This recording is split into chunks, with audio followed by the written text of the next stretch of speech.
Hey guys, this is Jim. I wanted to take just a moment to give you an encouraging word as you begin this week.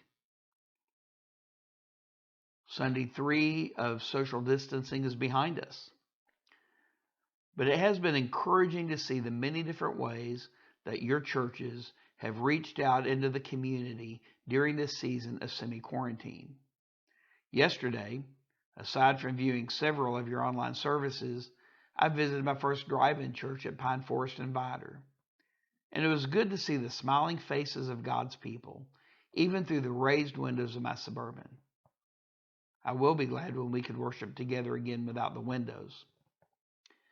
I pray for God to quickly resolve this COVID-19 episode, but I am concerned that we are still early within it.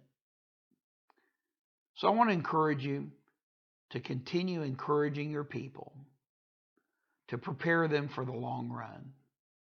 Ed Stetzer said last week that a current experience is but the calm before the storm.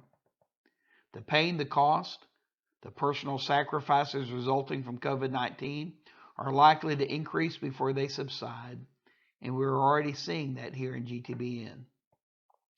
Where's the Lord through all this? Well, He's right here. My quiet time for the last several days has had me in 2 Corinthians chapters 11 and 12, where Paul recounts the great suffering he experienced in his life for Christ. He talks about his thorn in the flesh, how 3 times he goes to the Lord to remove it, and 3 times God does not. But what God does say is important. He says, "My grace is sufficient for you, for my power is made perfect in weakness." Rather than respond in despair, Paul says, "Well, therefore, I will boast all the more gladly in my weakness, so that the power of Christ rests on me." This is why your efforts at streaming worship, online devotion, and other means of connecting with your people are so crucial. See, I believe God will use them to help God's people stay deeply rooted in His grace as the winds of our current storm increase. For His grace is the resource, and His grace is enough.